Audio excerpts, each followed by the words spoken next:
Professor Stephen Hawking is arguably our greatest living cosmologist. Diagnosed in his 20s with a progressive motor neuron disease, or Lou Gehrig's disease, now he is almost entirely paralyzed and can only communicate using a speech synthesizer. But when Professor Hawking speaks, NASA listens. I fear for our future. Our planet, Earth, is threatened with an ever-expanding population and only finite resources. We need a plan B. If our species is to survive the next 100 years, let alone 1,000, it is imperative we voyage out into the blackness of space to colonize new worlds across the cosmos. The ISS is pioneering space exploration. Without this knowledge, travel into deep space is impossible. Within 50 years, I have no doubt, there will be settlements on the moon, and by the end of the century, I truly hope, humans will be living on Mars. I think the work Rip and Koichi are doing on the ISS will take a new generation of human space explorers out into our solar system and beyond.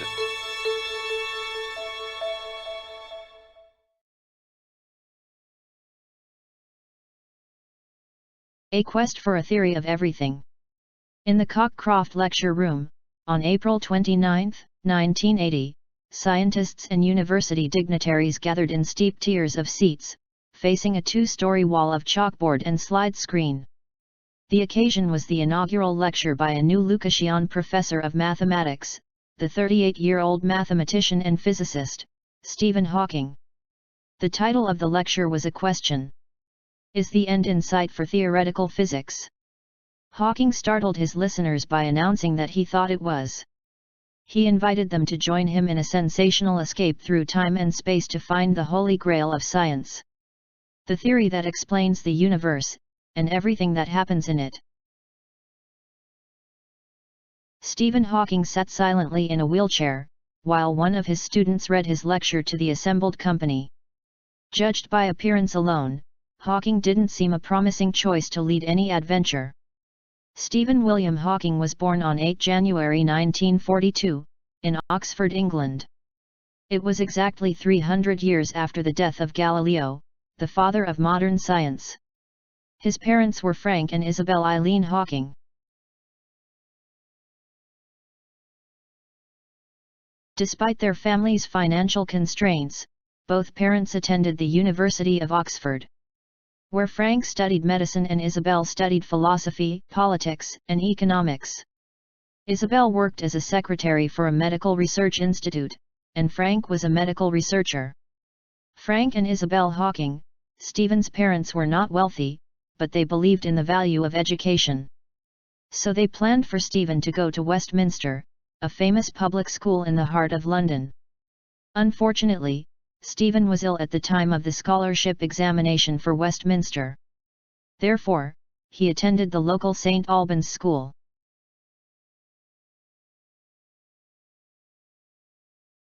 By the time he was 8, he was thinking seriously about becoming a scientist.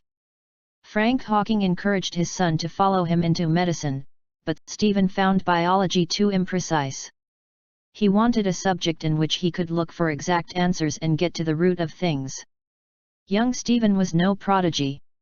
He was just an ordinary English schoolboy, slow in learning to read, his handwriting the despair of his teachers. He was ranked no more than halfway up in his class, though he now says in his own defense, it was a very bright class. At 14, Stephen knew that he would pursue mathematics and physics. His father called this impractical, for there were no jobs in mathematics except teaching. Moreover, he wanted his son to attend his own college. And Oxford offered no mathematics. He followed his father's advice and studied chemistry, physics, and only a little mathematics, in preparation for the entrance into Oxford. He did well in physics and the interview was brilliantly accepted.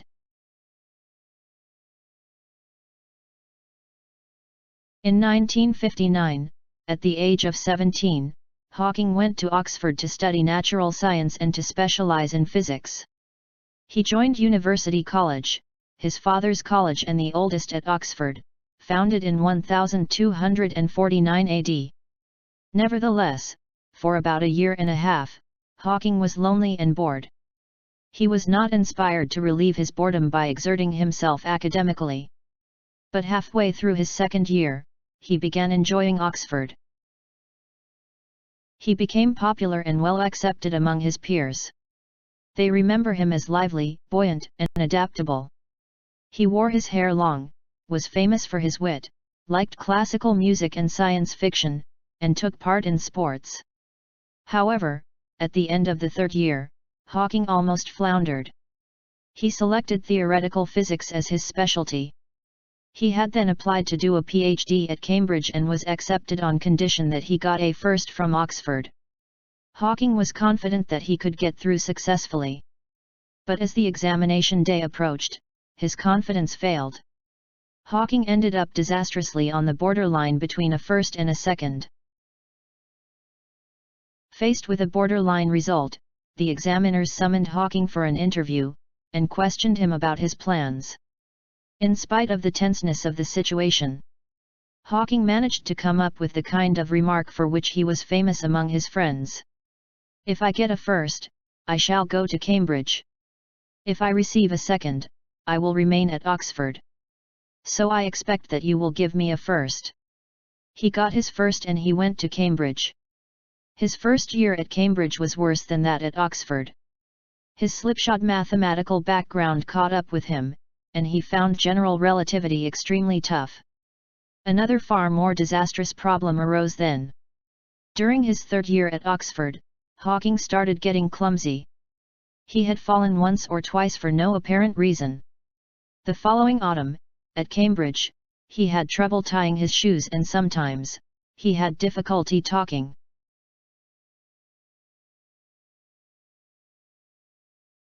Shortly after his 21st birthday in 1963, Hawking contracted a rare disease, amyotrophic lateral sclerosis, for which there was no known cure.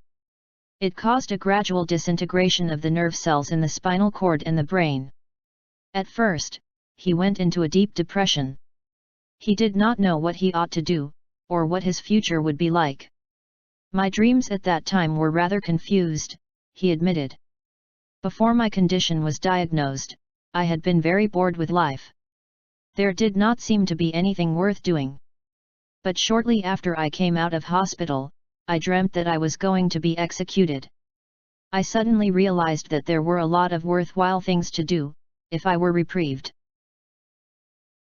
Another recurring dream was the idea of sacrificing my life to save others. "After all, if I were going to die, I might as well do some good." Hawking's doctors hoped that his condition would stabilize, but the disease aggravated rapidly. They soon informed him that he had only about 2 more years to live. 2 years passed. The progression of the disease had slowed. "I didn't die. In fact, although there was a cloud hanging over my future, I found to my surprise that I was enjoying life in the present, more than before." Total disability and death, though still a not too distant certainty, were postponed. Hawking had his reprieve, a precarious and a temporary one, but life was precious.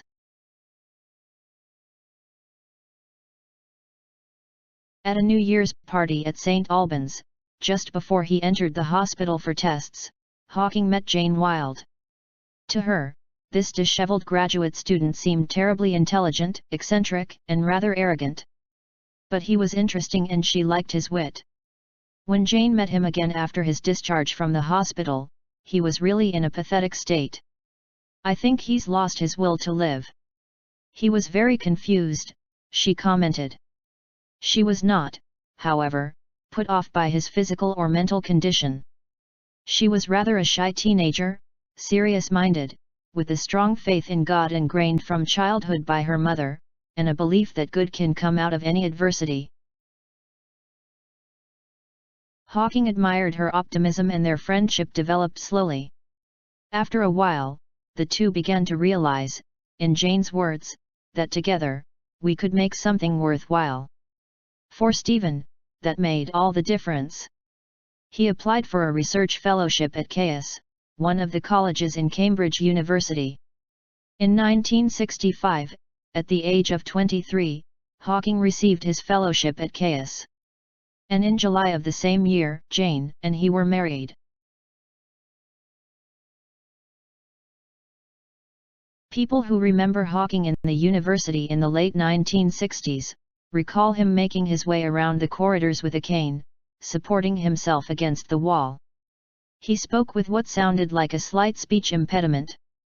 But more than that, they remember his brashness in sessions involving some of the world's most distinguished scientists. While other young researchers kept a reverential silence, Hawking daringly asked unexpected and penetrating questions. He clearly knew what he was talking about. His reputation as a genius, another Einstein, began then. In 1980, a practical need for funds launched him into a new enterprise that was to have a far-reaching impact on the Hawkings and others all over the world. He thought of writing a book about the universe, about the most interesting questions that had made him want to study cosmology and quantum theory. Where did the universe come from? Is the universe infinite or does it have any boundaries? Will it come to an end? If so, how? Is there a complete theory of the universe and everything in it? Is there a beginning of time? Could time run back? The book begins by rewinding the great theories of the cosmos from Newton to Einstein. He wrote the book to make science understandable to non-scientists.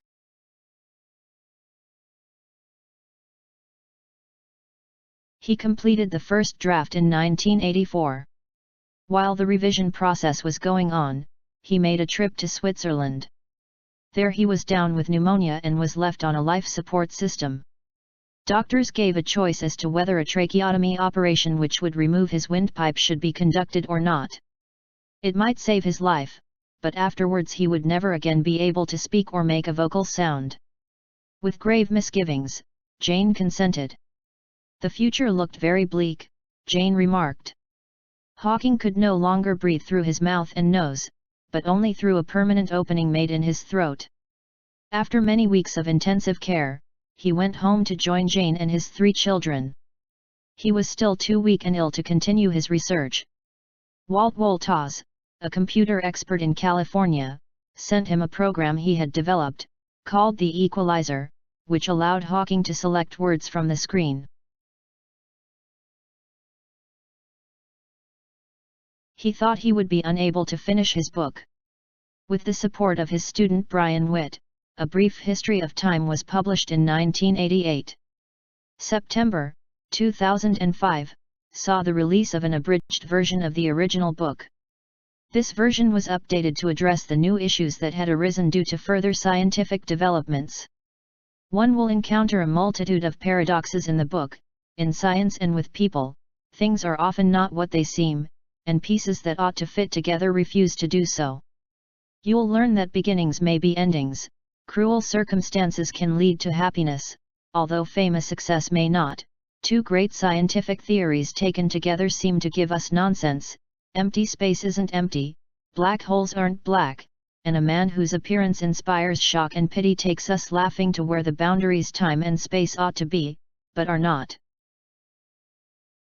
It is of course a miracle that Hawking has been able to achieve everything he has, that he is still alive. However, when you experience his intelligence and humor, you begin to take his unusual mode of communication and his obviously catastrophic physical problems no more seriously than he seems to himself. That is exactly the way he wants it. He chooses to ignore the difficulty and he expects others to adopt the same attitude. Stephen Hawking has overcome his crippling disease to become the supernova of world physics.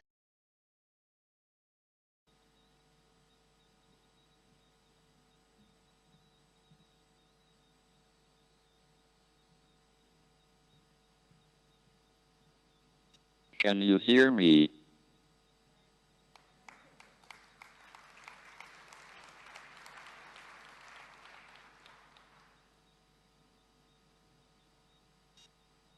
I am delighted and honored to receive a special prize in fundamental physics.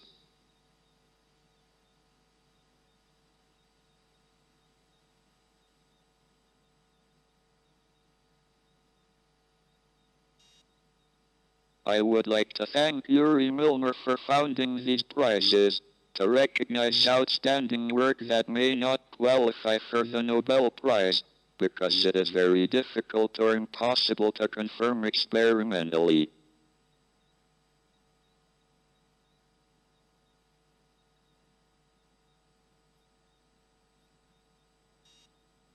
In my case, although almost every theoretical physicist agrees with my prediction that a black hole should glow like a hot body, it would be very difficult to verify experimentally. The temperature of a macroscopic black hole is so low. I thought my discovery would never be confirmed or recognized. However, it could be claimed that it has already been indirectly confirmed by observations of the microwave background.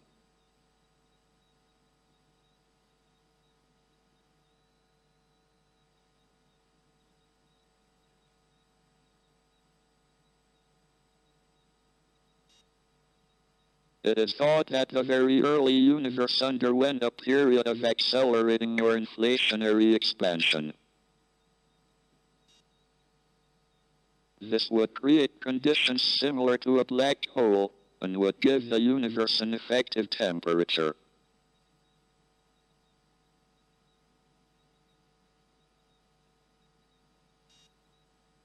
Thermal fluctuations in the very early universe would be frozen in, and would cause small differences in the microwave background in different directions. These have been observed, and agree with predictions.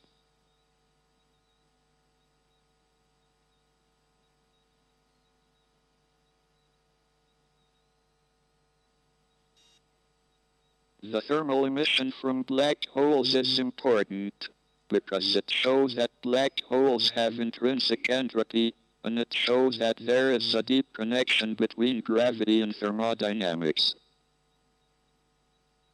It plays a key role in the ADS-CFT duality. I have also made contributions to cosmology.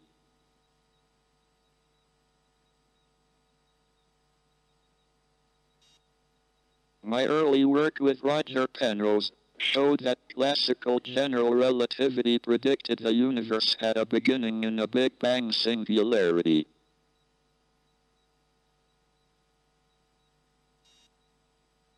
That the universe had a beginning in the Big Bang 13.7 billion years ago is now accepted by most people working in cosmology, and is supported by the discovery of a faint background of microwaves.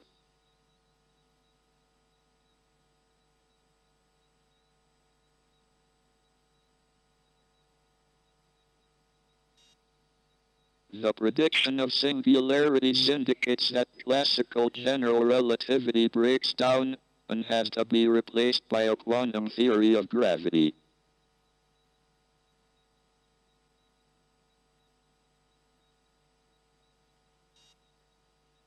Jim Hartle and I proposed that the quantum state of the universe should be defined by a path integral over all compact Euclidean metrics without boundary.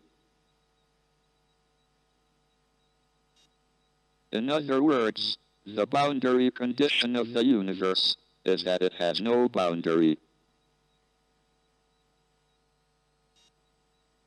The no boundary condition implies that the laws of physics hold everywhere, even at the beginning of the universe.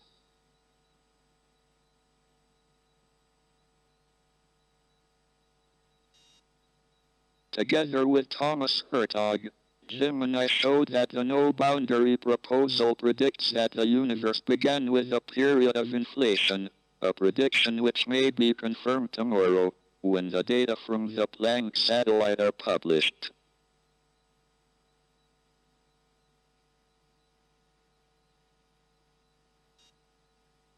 I feel a sense of achievement that I have managed to make these contributions, despite having ALS.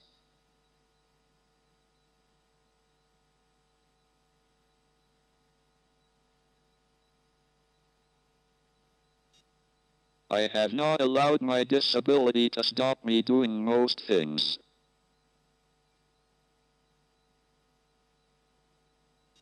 My motto is there are no boundaries.